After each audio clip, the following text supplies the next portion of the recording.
You know, an industry is in trouble when the people inside it stop recommending the job to their own kids, and that's exactly what's happening in freight rail right now.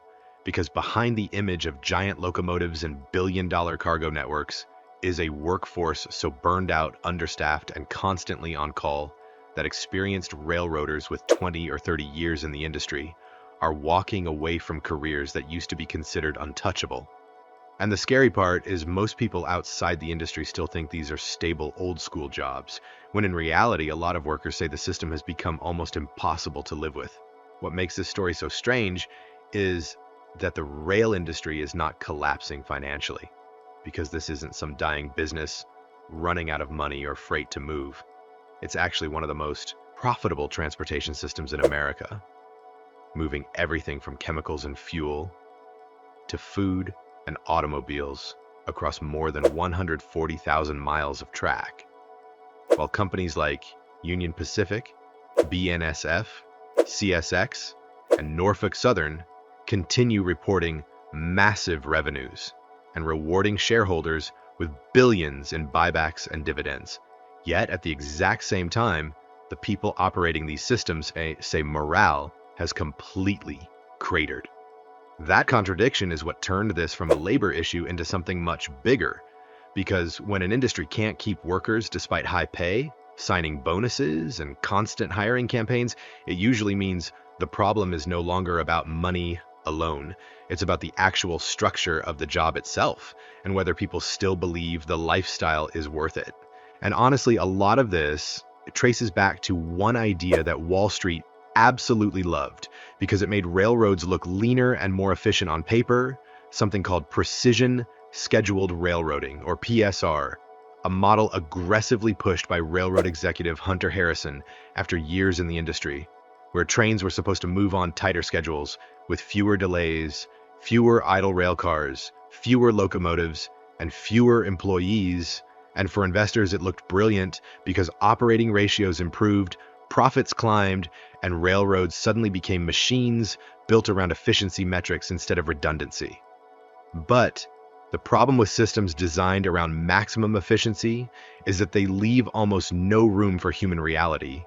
Because once companies started running fewer but much longer trains, shutting down rail yards, reducing maintenance capacity, and cutting crews, the remaining workforce ended up carrying an enormous amount of pressure that used to be spread across far more people. The numbers behind it are honestly staggering, because between roughly 2015 and 2022, major Class 1 freight railroads eliminated around 45,000 jobs, which works out to almost a 30% reduction in the workforce, and according to U.S. Bureau of Labor Statistics data, the industry lost about 40,000 rail transportation jobs between late 2018 and the end of 2020 alone. What makes that even more important is that freight demand did not collapse by 30%, which meant the remaining employees were suddenly expected to absorb the workload of thousands of missing coworkers, while trains themselves became longer, heavier, and operationally more demanding. The Government Accountability Office later noted that 6 of the 7 largest U.S. freight railroads had implemented PSR, and that the strategy was consistently associated with longer trains, fewer staff, and rising concerns from workers and customers about safety and service reliability. And this is where the lifestyle side of railroad work starts to explain why younger workers are refusing to stay. Because unlike most jobs, where you at least know when you're working next week, many railroad employees operate on what's called the extra board, which basically means your life belongs to the railroad around the clock. A dispatcher can call you at 2:17 in the morning on Christmas Eve or during your kid's birthday dinner, and you may have about 90 minutes to report for duty. And if you miss that call, there can be penalties attached to it depending on company policy. Imagine trying to plan a family event, a doctor's appointment, or even just regular sleep when your schedule can change every single day and your shifts can stretch toward 12 hours at unpredictable times with long periods away from home, because that constant uncertainty is what finally pushed a lot of workers past their limit after years of already difficult conditions. For decades, railroad workers also had shockingly limited sick leave protections, which became one of the biggest flashpoints during the 2022 labor dispute that nearly shut down the national freight network because people outside the industry were stunned to learn that many rail workers effectively had zero traditional paid sick days and often had to use personal days scheduled far in advance or risk disciplinary consequences for missing work unexpectedly. By late 2022, unions representing around 115,000 workers were preparing for a nationwide strike after years of stalled negotiations. And one of the most basic demands was simply the ability to stay home when sick without feeling like their career was on the line. Congress eventually intervened under the Railway Labor Act to block the strike and impose a contract agreement in order to avoid economic disruption across the country. And while the deal included pay increases, many workers felt betrayed because it still failed to deliver the kind of paid sick leave protections they had been demanding for years. Then came one of the most controversial policies in modern railroading, BNSF's High Visibility Attendance System, introduced in February 2022, which workers described as less like a scheduling policy and more like a survival game, where employees started with a fixed number of attendance points and lost them for things like missing calls or taking unplanned time off, including emergencies depending on the circumstances, while weekends and holidays carried even harsher penalties. The only way to earn points back was often by working long, uninterrupted stretches, and when you combine that with unpredictable dispatch schedules and overnight calls, workers started saying the railroad no longer felt like a career, but a permanent state of availability where personal life only existed when the company allowed it. That's part of why longtime union officials and veteran conductors started publicly warning that the industry had crossed a line from difficult work into unsustainable work because railroad jobs had always been demanding. But older workers say there used to be enough staffing, predictability, and pride in the system to make the sacrifices feel worthwhile. What's fascinating is that the industry actually became more productive during this period, even as employment dropped, because BLS data showed labor productivity climbing, while labor hours sharply declined, meaning railroads were extracting more output from fewer workers.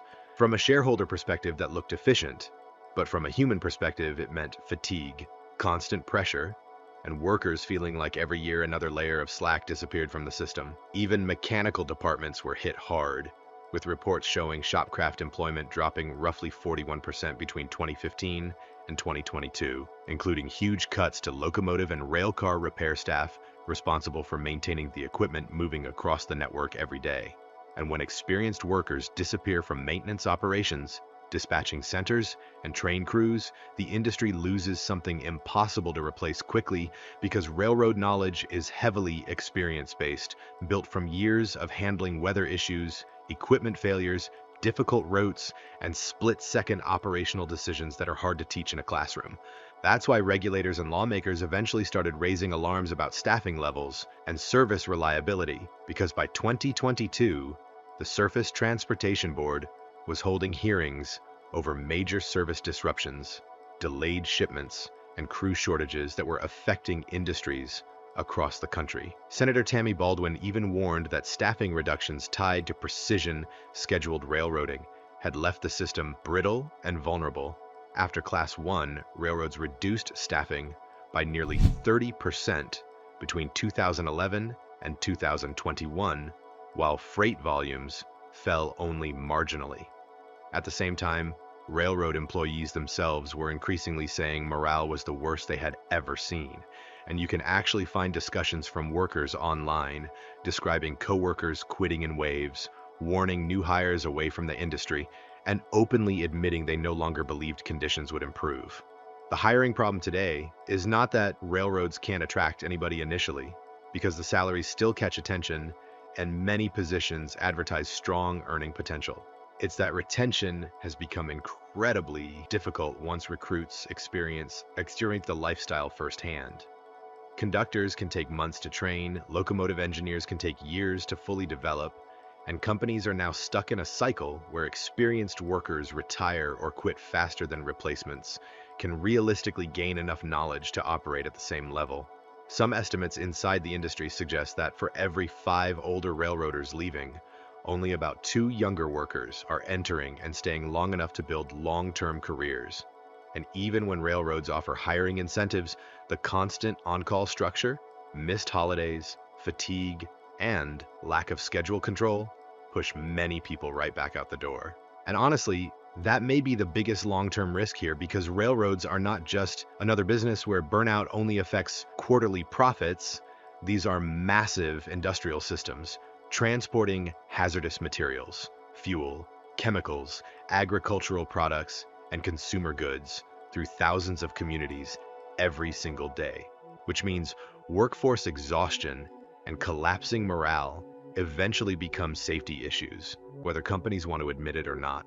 The Federal Railroad Administration has already warned that staffing reductions and furloughs can increase fatigue-related risks and operational errors, especially when experienced workers are stretched thin across critical functions.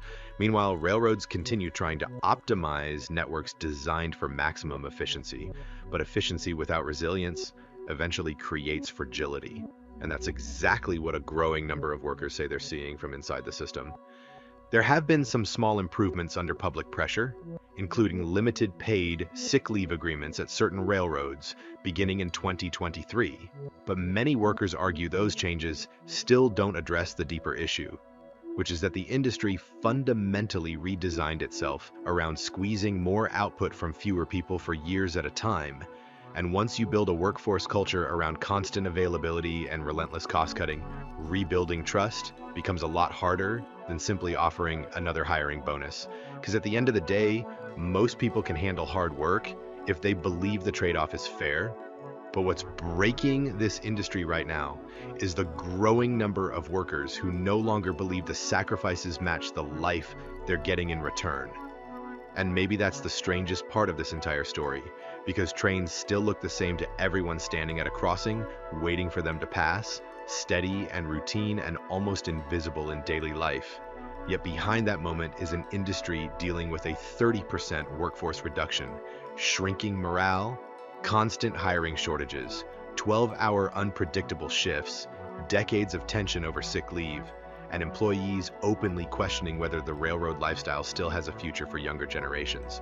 So the real question is whether this system can still be repaired before too much experience walks out the door permanently, or whether the industry pushed efficiency so far that it accidentally broke the thing that kept the network running in the first place, which was the people. And I'm curious what you think about it, because if these jobs still pay well but workers continue leaving in huge numbers, then clearly something deeper is happening beneath the surface. So do you think railroads can realistically fix this with better policies and staffing? Or has the industry changed too much to ever return to what it once was? And if you enjoyed this deep dive and want more videos that break down industries most people never look closely at, make sure you subscribe and drop your thoughts below, because there are a lot more stories like this hiding in plain sight.